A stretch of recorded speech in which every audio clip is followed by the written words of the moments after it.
क्यों जानना ज़रूरी है एचआईवी एड्स के बारे में, जबकि आपको ऐसा लगता है कि आपको इस बारे में बहुत सी जानकारियाँ हैं। आज हम उन महत्वपूर्ण बिंदुओं पर चर्चा करेंगे, जो आपकी और दूसरों की ज़िंदगी बचा सकते हैं। एचआईवी और एड्स 2 अलग-अलग चीज़ें हैं। एचआईवी यानी ह्यूमन इम्यूनोडेफिशिएंसी वायरस और एड्स एक्वायर्ड इम्यूनोडेफिशिएंसी सिंड्रोम। सबसे पहले एचआईवी। एचआईवी यानी ह्यूमन इम्यूनोडेफिशिएंसी वायरस। यह एक वायरस का प्रकार है, जैसे कोरोना वायरस और बहुत सी बीमारियों के वायरस होते हैं। एचआईवी वायरस ये इंसान की प्रतिरोधक क्षमता को कम करता है, जैसा कि इसके नाम से ही पता चलता है। जब इंसान इस वायरस से इन्फेक्टेड होता है, तो धीरे-धीरे यह वायरस उसकी टी सेल्स, जो डिफेंस वाली सेल्स हैं, उनको मारना शुरू करता है और एक समय ऐसा आता है कि उसके शरीर में दूसरे रोगों से लड़ने की क्षमता ना के बराबर बचती है। यानी एचआईवी डायरेक्ट कोई बीमारी नहीं होती, यह आपकी इम्यूनल डिफिशिएंसी का एक रूप है। जैसे एक एचआईवी पेशेंट को टीबी हो जाती है तो टीबी से मर जाएगा, उसे मलेरिया हो जाता है मलेरिया से मर जाएगा, टाइफाइड हो जाएगा तो टाइफाइड से मर जाएगा। कोई ऐसा एग्जैक्टली एचआईवी से नहीं मरता। और फिर एचआईवी तो एक वायरस है। जब एचआईवी का वायरस, ह्यूमन इम्यूनोडेफिशिएंसी वायरस, इंसान के शरीर में जाता है और हमारी डिफेंस सेल्स को, हमारा जो डिफेंस मैकेनिज्म है उसको कमज़ोर करते जाता है और एक समय ऐसा आता है कि कोई भी व्यक्ति एड्स पीड़ित हो जाता है। एचआईवी वायरस और एड्स, इनके बीच में एक बड़ा समय अंतराल होता है। ऐसा नहीं है कि कोई एचआईवी इन्फेक्टेड हुआ और उसे एड्स हो गया। इन दोनों चीज़ों को लेकर समाज में बड़ी भ्रांति है। लोग एचआईवी और एड्स में अंतर नहीं समझ पाते। वायरस के द्वारा किसी व्यक्ति का संक्रमित होना एचआईवी संक्रमण कहलाता है, किंतु एचआईवी वायरस उसके शरीर पर पूरी तरीके से हावी हो गया, अब उसके लक्षण दिखाई देने लगे, यह कहलाता है एड्स, एक्वायर्ड इम्यूनोडेफिशिएंसी सिंड्रोम, जो टेस्ट से पता चलता है, मतलब आवश्यक प्रतिरोधक क्षमता की कमी, यह कहला गया एड्स। चलिए, इसमें कुछ फैलता कैसे है, इसके बारे में आपको अच्छी तरीके से पता है। जैसे असुरक्षित यौन संबंध और इन्फेक्टेड नीडल के इस्तेमाल से, और संक्रमित रक्त के आदान प्रदान से, प्रेगनेंसी के दौरान, डिलीवरी के दौरान, और मदर टू चाइल्ड भी हो जाता है। असुरक्षित यौन संबंध, इस बारे में मुझे ज़्यादा बताने की ज़रूरत नहीं है, सभी को पता है कि एचआईवी फैलने का सबसे बड़ा कारण यही है। दूसरी है इन्फेक्टेड नीडल। इन्फेक्टेड नीडल मतलब आज तो चलिए पूरे डिस्पोजेबल सिरिंज आ गए हैं। एक समय ऐसा था कि डॉक्टर्स वो ग्लास की नीडल्स लेके आते थे, उसको पानी में बॉयल करते थे और लगाते थे। कई उस समय क्या है, इतनी जागरूकता नहीं थी बीमारी के बारे में, तो होता ये था कि डॉक्टर्स कई बार वो नीडल्स को अच्छी तरीके से बिना बॉयल किए और दूसरे पेशेंट को भी वही नीडल से इस्तेमाल कर लिए, तो उसका जो संक्रमित रक्त था, जो नीडल में लगा हुआ था, वो दूसरे व्यक्ति के शरीर में चला जाता था और वो भी संक्रमित हो जाता था। पर इसके भी चांस बहुत कम है, क्योंकि एचआईवी वायरस को जीने के लिए फ्लूइड चाहिए, उसको लिक्विड एनवायरनमेंट चाहिए, सूखे में नहीं रह सकता। मतलब एग्जैक्टली इसका मेरे पास कोई प्रमाण नहीं है, पर एचआईवी वायरस को अगर ओपन एयर में रख दिया जाए या किसी शुष्क जगह में छोड़ दिया जाए तो मर जाता है। उसको फ्लूइड चाहिए, जैसे रक्त की तरह, उसको जीने के लिए। नीडल भी अगर बहुत देर तक रखी हुई होगी तो नीडल से भी एचआईवी वायरस नहीं सर्वाइव कर पाएगा, पर हम रिस्क नहीं ले सकते, इसलिए किसी भी तरीके की नीडल, अब तो वो आउट हो चुकी हैं। उस तरह की एक नीडल को दोबारा किसी के ऊपर इस्तेमाल ही नहीं किया जा सकता। मुझे लगता है 10, 15, 20 साल हो गए कि अब हर जगह डिस्पोजेबल सिरिंज चल रही हैं। पैथोलॉजी लैब्स में जब आपके ब्लड सैंपल्स कलेक्ट करते हैं तो आप देखते होंगे कि पहले जो बंदा होता है वो रैपर खोलता है, उससे एक नई सिरिंज निकालता है, फिर ब्लड सैंपल कलेक्ट करता है। पहले क्या होता था कि वो पुरानी सिरिंज से ही ब्लड कलेक्ट करते थे, तो इसमें गलतियां होने के चांसेस ज़्यादा थे। तो अब ये मान के चलिए कि इन्फेक्टेड नीडल से फैलने वाली एचआईवी अब ना के बराबर है या कि नहीं। संक्रमित रक्त, मतलब अगर किसी व्यक्ति का आप रक्त ले रहे हो, तो अगर वो एचआईवी संक्रमित था तो उससे आपको एचआईवी हो सकता है, या कि मान लो कोई एचआईवी पॉजिटिव डोनर है और वो किसी को ब्लड दे दिया तो उसको एचआईवी हो जाएगा, पर इसकी भी संभावना ना के बराबर है। क्योंकि हम जब अस्पताल में, जैसे मैंने 8-10 बार ब्लड डोनेट किया, तो आप जिसको ब्लड देते हो तो ऐसा नहीं है कि आपने ब्लड दिया और वो दूसरे को चढ़ा दिया, भले ही वो ग्रुप देख के ब्लड लेते हैं, क्योंकि उनका एक निश्चित स्टॉक मेंटेन रहे। एक्चुअली होता यह है कि वो आपका ब्लड ले लेते हैं, उनके बैंक में पहले से ब्लड रखा होता है उसी ग्रुप का, जिसमें 50 तरीके के टेस्ट हो चुके होते हैं, जिसमें सबसे बड़ा एचआईवी होता है। जब ये टेस्ट में पास हो जाता है तभी वो ब्लड दूसरे को चढ़ता है। उनके बहुत से सैंपल्स ऐसे आते हैं उनके पास जिसे उन्हें फेंकना पड़ता है, डिस्पोज ऑफ करना पड़ता है, संक्रमित ब्लड होता है। तो ये मान लीजिए कि अगर आप HIV संक्रमित हैं तो आप ब्लड दे ही नहीं सकते, ब्लड बैंक वाले आपका ब्लड टेस्ट के बाद ही फेंक देंगे। और अगर संक्रमित ब्लड पहुंच भी गया है उनके पास तो दूसरे पेशेंट को नहीं चढ़ सकता, क्योंकि वो 50 टेस्ट पास करने के बाद जो ब्लड होगा वही ब्लड दूसरे पेशेंट को चढ़ेगा। तीसरा होता है प्रेगनेंसी के दौरान, तो अगर माँ इन्फेक्टेड है तो बच्चे को HIV होने के चांसेस क्या होता ही था, क्योंकि माँ का ब्लड से बच्चा पलता है। पर अब विज्ञान ने इतनी प्रगति कर ली है कि अगर प्रेगनेंसी के दौरान अब 2-3 टेस्ट तो डॉक्टर करते ही हैं। HIV टेस्ट मैंडेटरी है, अगर आप सरकारी अस्पताल भी गए हैं तो HIV टेस्ट होता ही है। HIV टेस्ट होता है और टिटनेस के इंजेक्शन वगैरह कई चीज़ें हैं, आयरन की गोलियाँ, ये सब कंपलसरी है। तो जब HIV टेस्ट होता है, अगर किसी में ऐसा केस निकल कर आता है कि मदर इन्फेक्टेड है तो डॉक्टर्स तुरंत क्या कर देते हैं, उसका रेट्रोवायरल ट्रीटमेंट और दूसरी चीज़ें करना शुरू कर देते हैं, जिससे बच्चे में HIV से बचने के चांसेस हो जाते हैं।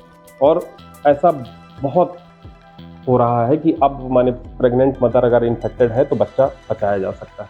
डिलीवरी के दौरान पहले क्या होता था कि बड़ी हमारे पास इतनी सुविधाएं नहीं थी, तो बच्चे को लेना, नाल को काटना, तो रक्त इधर उधर टच हो जाता था कई जगह, तो उससे इन्फेक्शन होता था। पर अब तो 100% डिलीवरीज हॉस्पिटल्स में हो रही हैं, वहाँ पूरा स्वच्छ एनवायरनमेंट होता है और इन चीज़ों को कोई गलती नहीं होती।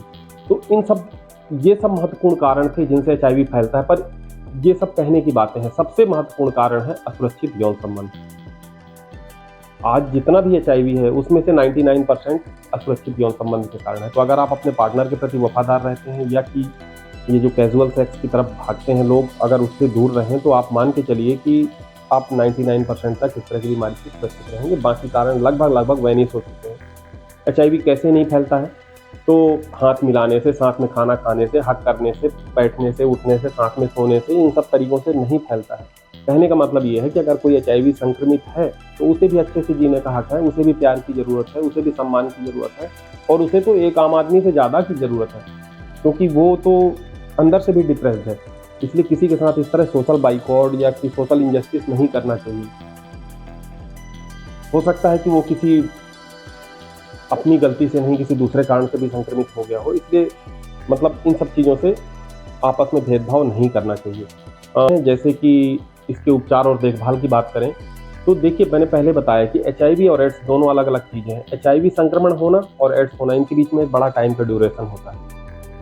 पर अगर HIV संक्रमण के बाद अगर किसी व्यक्ति को एड्स हो जाता है तो क्या वो एक अच्छी ज़िंदगी जी सकता है? तो उत्तर है हाँ, जी सकता है। क्यों? क्योंकि आज की डेट में हमारे पास ART है, एंट्री रेट्रोवायरल ट्रीटमेंट, और इस ट्रीटमेंट से एक इंसान बढ़िया ज़िंदगी जी सकता है, लंबी उम्र जी सकता है। और मैंने ऐसे केसेस देखे हैं। हमारे साथ के कुछ ऐसे थे, बंदे थे, उनका हमने प्रॉपर ट्रीटमेंट और मेडिकल कॉलेज से प्रॉपर दवाइयाँ मिलती थी 1 महीने की, और वो बढ़िया हेल्दी लाइफ स्टाइल जीते थे, बढ़िया क्रिकेट, वॉलीबॉल सब खेलते थे और अच्छा जीवन चलता था।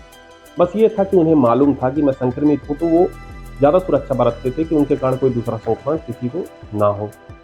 तो मैं ये बताना चाहता हूँ कि HIV एड्स का संक्रमण अगर किसी को हो गया है तो उसे डिप्रेस होने की ज़रूरत नहीं है। अगर वो ART प्रॉपर ले रहा है, एंटी रेट्रोवायरल ट्रीटमेंट, तो वो अच्छी तरीके से अपनी स्वस्थ ज़िंदगी स्वस्थ इंसान की तरह जी सकता है। मैं आपको एक छोटी सी बात बता दूं कि 1985 में पहली बार चेन्नई मेडिकल कॉलेज की माइक्रोबायोलॉजी डिपार्टमेंट में ऐसी चीज़ें नोटिस की गई कि बहुत से पेशेंट्स ऐसे आते हैं जो बोलते हैं मुझे फीवर है और मेरा वेट लगातार कम हो रहा है, मेरा फीवर ठीक नहीं हो रहा, दवाइयाँ, सिम्टोमेटिक ट्रीटमेंट होता है, बुखार ठीक हो जाती है और फिर बीमारियाँ आने लगती हैं। तो पहली बार उन्होंने प्रयास किया कि कहीं ये HIV तो नहीं है। उन्होंने टेस्ट शुरू किए, इस तरह के सैंपल कलेक्ट किए। उन्होंने 80 के आसपास सैंपल कलेक्ट किए। 80 के आसपास सैंपल कलेक्ट करने के बाद फिर उसे वेल्लोर क्रिश्चियन मेडिकल कॉलेज में इन्होंने भेजा सैंपल टेस्टिंग के लिए, जिसमें 80 में से 6 सैंपल पॉजिटिव आए। उसके बाद 1986 में सैंपल दोबारा वही सैंपल्स अमेरिका भेजे गए कंफर्मेशन के लिए, वहाँ से आया रिपोर्ट की पॉजिटिव है। इसके बाद एक मुहिम चली, लाखों लोग HIV पॉजिटिव आए। एक कहने की बात मैं आपको महत्वपूर्ण बातें बताना चाहता हूँ कि आप ये मान के चलें कि जैसे मान लीजिए कि लगातार फीवर आना और फीवर ठीक होने के बाद फिर से फीवर आना एक साइकिल से चलते रहता है। आप सिम्टोमेटिक फीवर की ट्रीटमेंट लेते हैं, फिर उसके बाद फीवर आता है, फिर ठीक हो जाता है। फिर ज़रूरत है HIV टेस्ट की। और एचआईवी टेस्ट जरूरी है, हर इंसान को करवाना चाहिए। आप ये मान के चले नहीं हमने तो कोई गलती नहीं की है तो ये नहीं की है, तो भैया अगर आपने गलती नहीं की है तो आप किसी दूसरे का जीवन बर्बाद कर सकते हो। अगर आप इन्फेक्टेड हैं तो कोई दूसरे को आप इन्फेक्टेड कर सकते हैं। आपको भाई ये कहना चाहते हो, जैसे शादियां हो रही हैं, अब शादियों का मौसम आ गया है, खूब शादियां हो रही हैं। क्या आपने कभी सोचा कि आपको शादी से पहले आपको और आपके पार्टनर को एचआईवी और आरएच फैक्टर के टेस्ट की जरूरत है?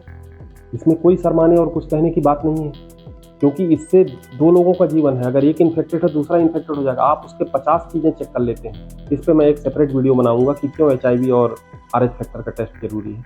तो अभी कॉन्सेंट्रेट करते हैं एचआईवी के ऊपर। आप ये होता है, इसका एक वीसीटीसी होता है, सरकार ने बना रखा है, voluntary counselling and testing centre, जो लगभग हर डिस्ट्रिक्ट हॉस्पिटल में उपलब्ध है।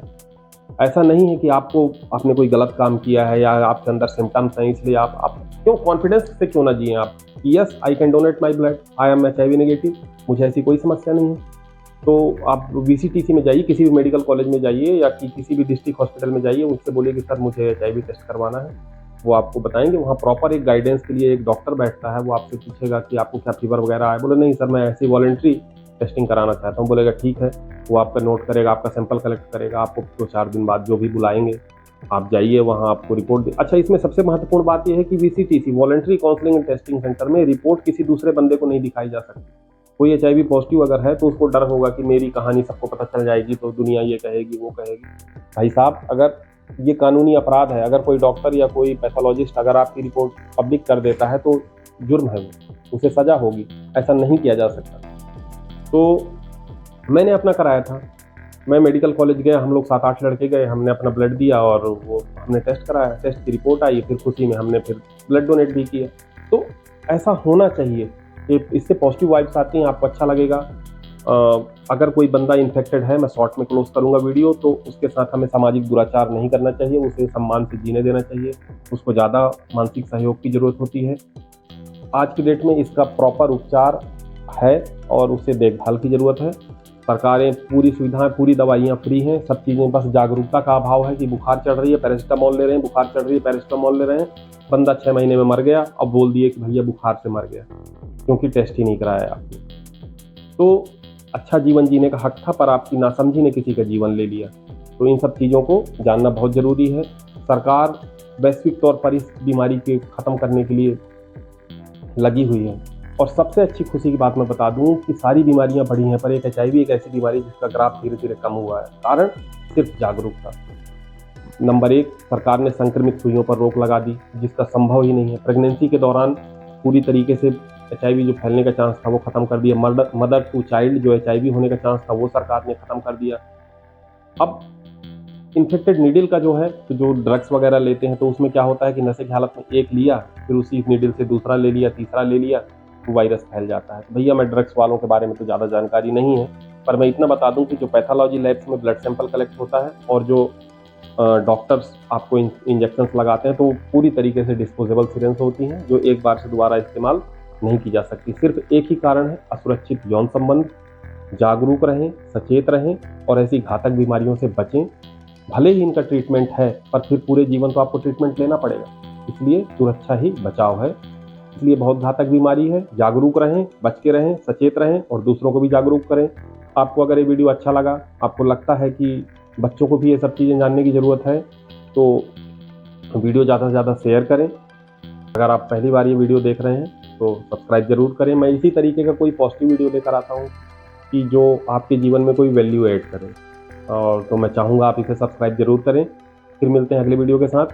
मेरा आने वाला अगला वीडियो होगा कि शादी से पहले आपको किन किन टेस्ट की ज़रूरत है और अपने पार्टनर के बारे में क्या जानना जरूरी है। तो बने रहें मेरे साथ। जय हिंद।